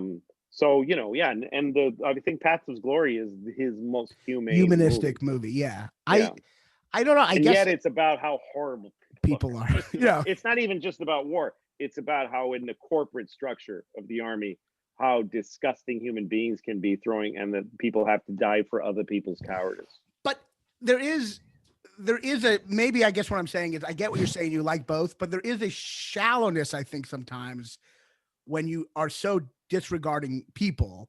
Like, I think ultimately The Shining is kind of just saying people are inherently evil and murderous. I don't think it's saying that, and I don't think it's shallow. I think you're just looking at depth in a different dimension. You're not looking at depth into the human soul. That's just one place to look. That's not the only place to look. He's looking at nature, and he's looking at abstract things, but he's looking deeply into them.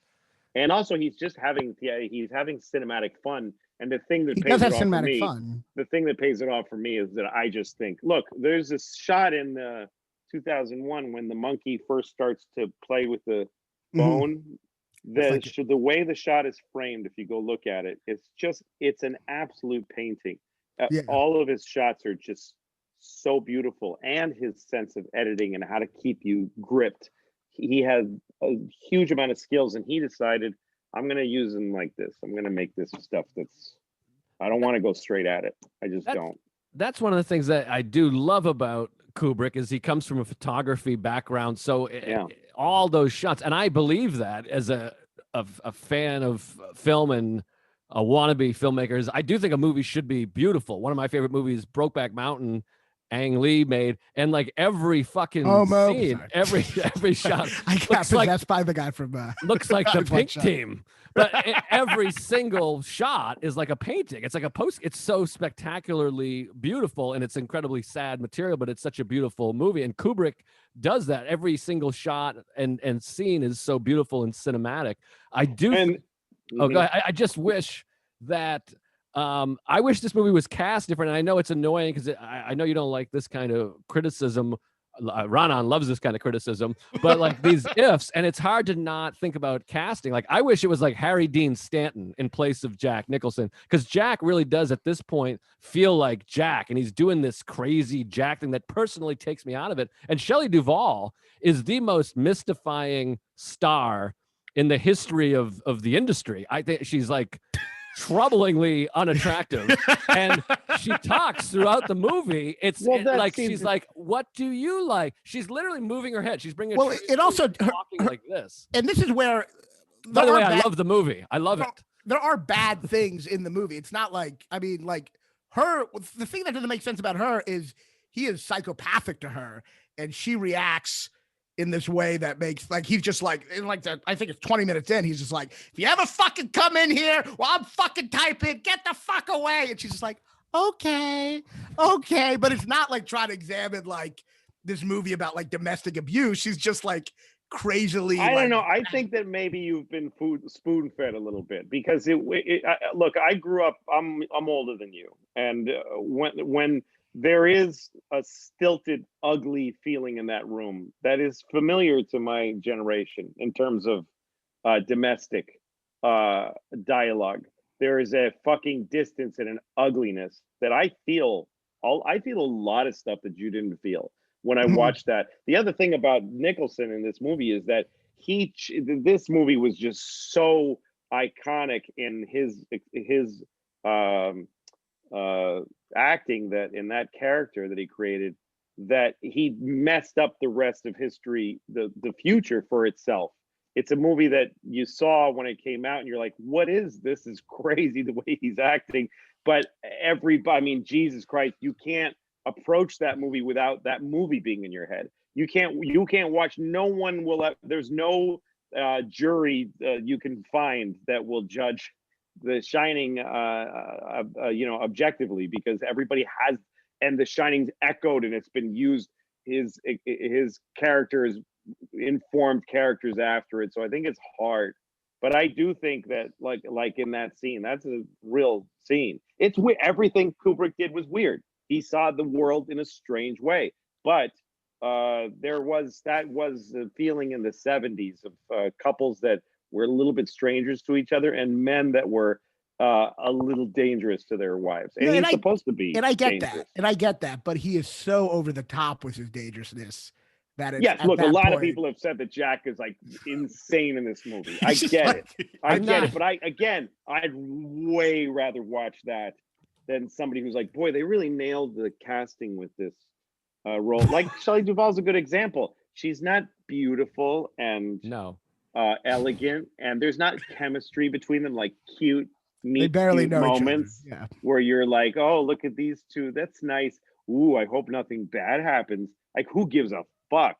And like, I've seen it so many times. I'd much rather watch, like, why are they talking like that? That's insane. Why are they talking like that? I try to adjust to it. You're detached emotionally. You're just kind of watching it. You're detached from what you're used to, but you're invited into something else. Yeah, it's cerebral. It's purely like kind of cerebral. Would you say? Yeah. Like, but don't you think it's coming from somebody's gut who was a little bit not sane? Like autistic. Don't you guys think though that? Yeah, I think a little.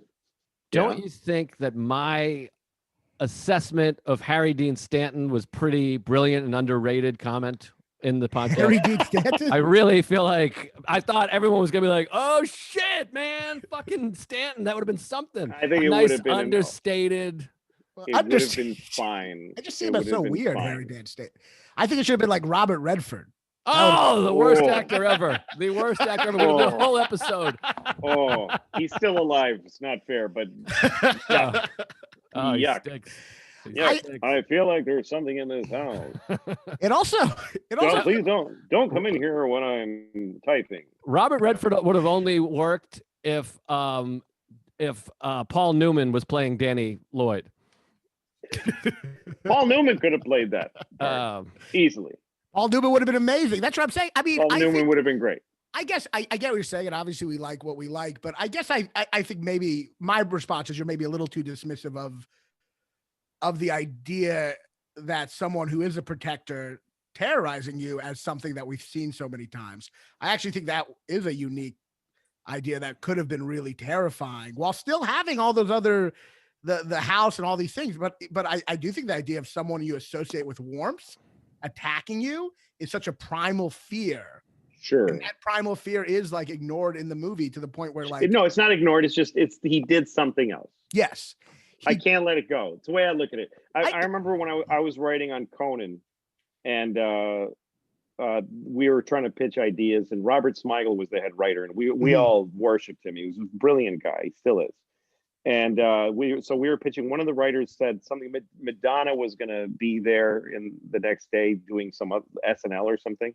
He said, "What if Madonna showed up at the end of this bit? If we can get her to like walk in at the end?" And Robert's criticism was that would only be spectacular. And the writer was like, that makes no sense. If something's spectacular, you should do it. He goes, nah, get spectacular elsewhere. We're not doing spectacular. That would only, he put spectacular as an only. He diminished. He says, no, I'm not. Who gives a fuck? Yes, Madonna, great. She walked in, the crowd will go nuts. We're doing something else here. Yeah, I know. I guess for me, it's like the human drama connecting to the characters. I guess I don't ever get. I get that, but I guess for me, like doing something else, ignoring the human beings, I guess ultimately, I do think kind of hurts it in a sense where it could have been even more effective if you would have been different. Would not have been The Shining. It would have been The Shining with the guy from Wings. Well, on ABC. There could be a middle ground between Steven Weber and Jack Nicholson. That would even be worse. It's hilarious that Stephen King's middle ground would be even worse. Stephen King's like, I'm going to show Stanley Kubrick. I'm going to cast my dream actor for this, the second lead in Wings. Yeah. This is how it will go if I had it perfectly controlled the first time. Yeah. Well, we can all admit that the shot where he follows the axe into the door was really something. Remember when he's he has the camera, the tripod. He has a hard stop on it. I read about this. The pan on the camera had a hard piece of wood there, so they're going like this because otherwise it's hard to get a camera to do this.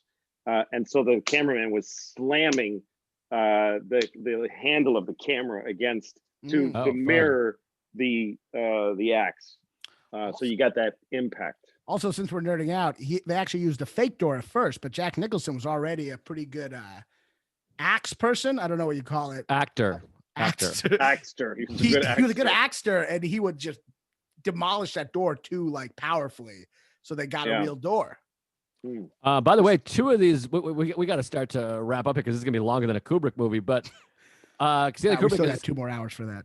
In the Guinness Book of World Records twice, one for most takes of one scene, which is Shelley Duvall going up the steps with the baseball bat, which they did 900 times or some bullshit. And then longest continuous production was Eyes Wide Shut at 400 days. Which is crazy. Longer than Apocalypse Now even, and any of those? Evidently, I think because Apocalypse Now took a break. I think they broke for a while in the middle of it and went. But why is Eyes Wide Shut so like? You'd think that would be like some kind of epic movie where like a shark doesn't work or something. But like, I read that he made Tom Cruise walk through the door 94 times. I'm not. That's what I read. Yeah, he was a kook. There was something wrong with that. He's looking at something we're not looking at. Like it's kind of like an alien. It's like an alien making a movie. Well, he's mentally unwell. He's obviously unwell as a person. He's not all right. I mean, that's not. He took his incredible skills to a very strange place in the human brain. Once again, rare, and there are just miles and miles and miles and miles of movie film that are really well executed and not to be diminished. This is just a different category, and not to be put into like, well, you could have done this. Yep, but that's not Kubrick. It's just a different. It's a like different that's tone. to put on me right now. I feel like I was the one doing that. No, I'm joking. 100%. Yeah. Well, the thing is, there's only 2 of us here, and I was the one. And I don't disagree with you. That's for you. That's you. That's you. I'm just saying. I that's how I feel about it. No, This feels. Did you have more you wanted to add? Because I was going to put a big bow on this thing.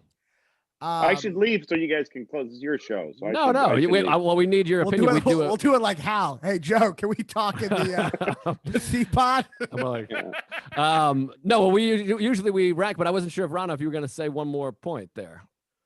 Well, I felt like I had to come back, but I didn't have anything. I just had the instinct to retort, but no words to come with it. So that's the thing. I was just reading this book by this guy Judd Brewer, who I'm about to have on my other podcast, Mindful Metal Jacket, hot plug, and he said there's a term in like doctor: the more you talk, the less you know. And it's about a thing of people. The doctor will go, "Wow, dig on me again." No, that's on me. That's on me. I talked way too much on this thing. No, I got too excited. I apologize. No, you were great. What I'm saying, the reason I said that to fucking make both of you feel better, you fucking nerds, was Raanan, you said you started to retort even though you don't have a retort. The idea of like, shit, I gotta say something even though I don't have anything to say. And he was just talking about that's the thing in like doctor terms of like, I think he's like doctors that know what they're talking about. They're like AIDS. Yeah, doctors that don't know, like, it's legions. It could be. And if Kubrick was a doctor, he would be the guy who's just like AIDS. I don't care. No, about he your would just feelings. go like it's something totally different. So typically we wrap up by ranking the movies we talked about, which I feel like was relatively obvious on this one. Well, let's throw Dr. Strangelove in there too, since I know we didn't talk about it. Let's just throw some other. Let's throw in Who Framed Roger Rabbit too. Can we rank Dumb and Dumber? I want to put it in there in the middle. At least we referenced that one. I'll just go. I mean, I'm going to say certainly Eyes Wide Shut is my. If throwing in Strangelove, it's my fourth favorite. Mm-hmm. Then Shining. Then 2001, which I think is the greater movie. It's his magnum opus. I think it's his greatest accomplishment. But again, when I'm talking favorite, there's great and there's favorite. And 2001 is like one of the great movies of all time, as is Strangelove. But that one, Strangelove is just more digestible to me. I get it. There's nothing there that I'm like, what? Like, it's just, I see, I get it. And it's hilarious. And it's beautiful. Did you ever see Failsafe, the straight line for it? I watched a little bit of that. That's like the one that came out at the same time, but it was serious. It's what's Strangelove. No, it's the same movie. I mean, it's the same story exactly. It even looks the same. It's shot in black and white with the war room. Really? Failsafe is the straight line. It's Henry Fonda plays the president. Right. And the guy from I Dream of Jeannie plays his interpreter for the Russians. It's the same exact story. And it came out like the same time, too. Yes, it did. It came out. They both came. I forget what the story, but it was sort of like Studio 60 on the Sunset Strip and 30 Rock. Bugs and Ants. Yeah, exactly. Deep Impact and Armageddon. Failsafe is great. Oh, so check it out. For me personally, I'm going to say 2001, and then Dr. Strangelove is my favorite. Louis, thoughts? I have a hard time ranking them. Eyes Wide Shut's at the bottom of the list for me, and I can't. I've exhausted The Shining. I can't look at it anymore because I watched it too many times. But I think it's a fabulous fucking movie. And 2001 is beautiful, but I can't. I mean, I just actually enjoyed watching it after seeing it so many times. That's like, I think it may be. Christ, I don't know. The Killing is so great. Even Spartacus is fun. All of his movies are great. I can't rank them. For me, number one, Schindler's List. Number two, no, I'm kidding. No, number one is definitely Dr. Strangelove. I love that movie so much. It's hilarious. Peter Sellers as the president, just his look of concern when what's his name? George C. Scott is just doing the whole insane thing. Oh, there's a frame for you to look at in Dr. Strangelove. There's one frame. George C. Scott gets excited at one point and he's kind of and does the splits. Yeah. And he falls and then he goes like this. It's amazing. Yeah. And if you freeze, there's one frame where everybody in the room cracks up. He laughs. Really? He goes, shit. And everybody laughs. And they left in one. If you watch it like this, you see one frame of everyone breaking character. It's barely there, but it's there because it was a mistake. Oh, interesting. Yeah, that's it's like Kubrick finally having fun for once. Yeah. Dr. Strangelove number one. I mean, I guess. I guess. 2001, even though I skipped the middle part every time. Which the intermission? I know I skipped the second chapter, which is like an hour. But and then The Shining, and then then The Shining, and then Eyes Wide Shut. Oh, by the way, also real quickly, you know what I noticed about The Shining this time, which I never realized, but the part where the kid is hiding in the kitchen in that little metal thing. Jurassic Park. Spielberg. Yeah, I had no idea. Yeah. I had no idea. Spielberg totally uses that as an homage completely. I had no. Yeah, we all knew that. Oh, damn. Thought it was really good. I also saw a thing. You remember in Apocalypse Now where he's killing Kurtz and then you see the ox falling. Yeah. The animal. There's a little of that in the. Oh, right. When he's cracking the bones and you see the abstract, like in his mind of the pig falling and the pig falling. Yeah, very similar. Absolutely. Yeah, everyone does a homage to him. But yeah, I mean, I love Kubrick's precision is interesting. For me, it's I think he definitely comments a lot about the evil in the world without really, but not from like a compassionate place exactly. So it's just kind of not at all. You're right. I guess I find that interestingly conflicting. He's like, these movies are a critique of human evil, but he seems to not. I don't think they're a critique. That's the whole thing. I don't think they're a critique. They're a study. They're a study of human evil. A clinical study. Yeah. So he's not pro or con. No, he's showing it, which I think is better.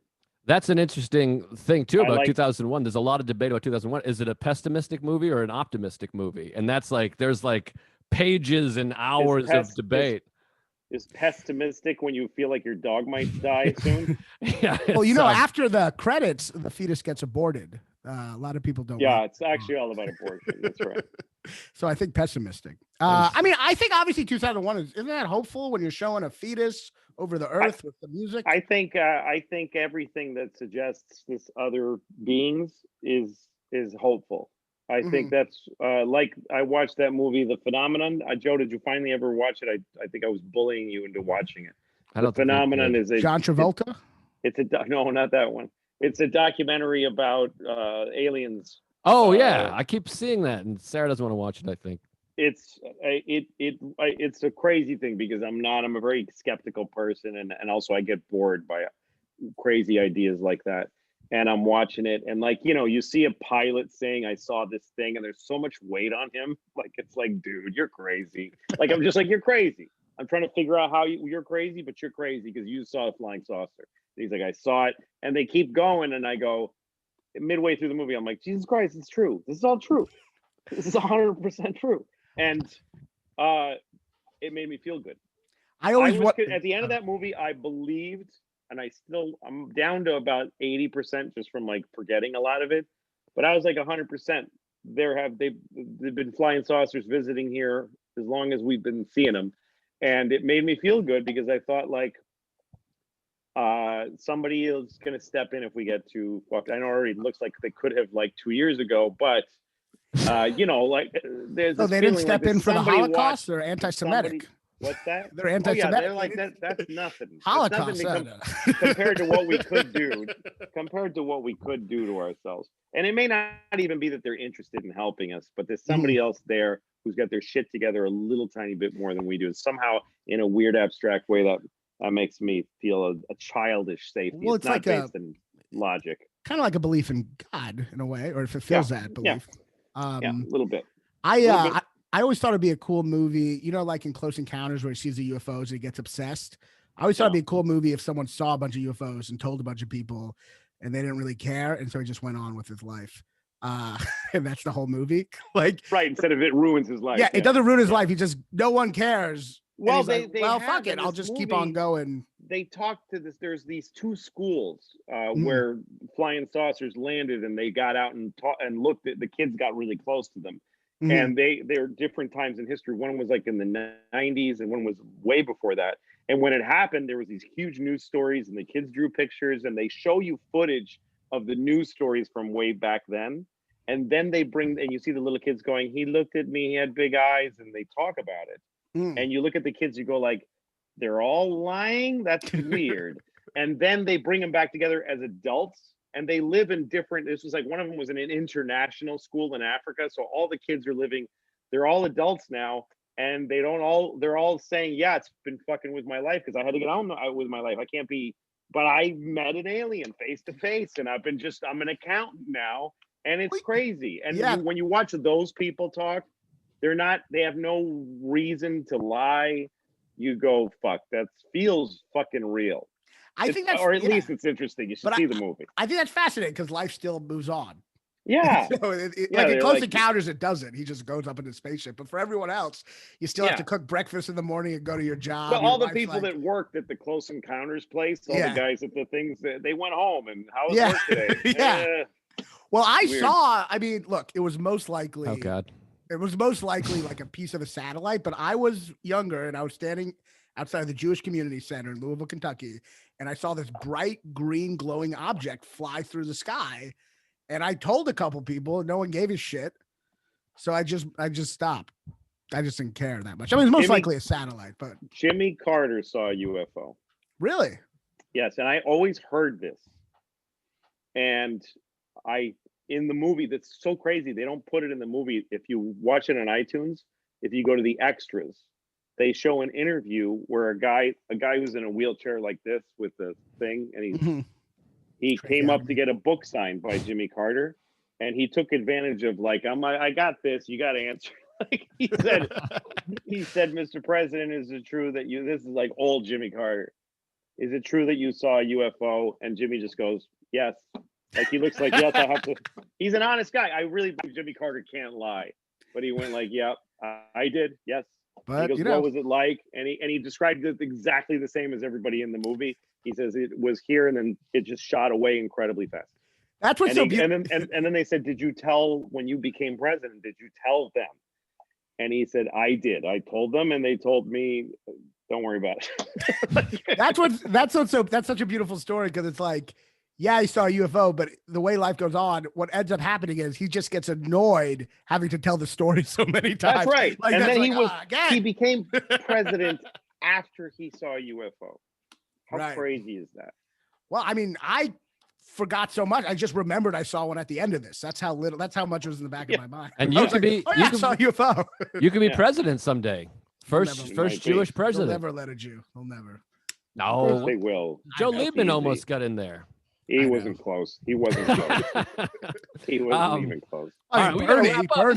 This is a 2-hour show, for God's sakes. This is too much. Sorry. We got to put a bow on it. Thank you, everybody, for listening. Please subscribe to the podcast. I'll be at Side Splitters next weekend, March 18th through the 20th. And I got other dates. Let me throw some dates out there at the people. April 3rd, Bridgeport, Connecticut. I don't know the venue. I'm so bad at being a businessman.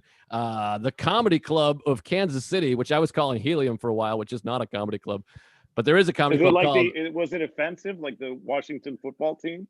Did they have to name it the Comedy Club because Helium was offensive?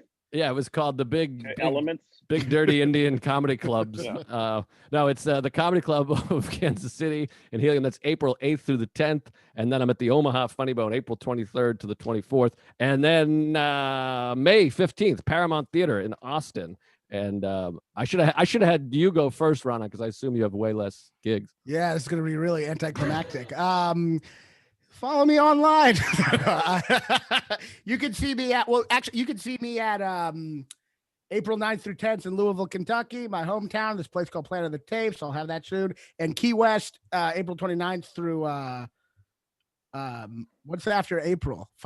May to May 1st. And also, but basically just follow me on Instagram at Raanan Comedy, Raanan Comedy. Just follow me there. Louis, do you have official dates?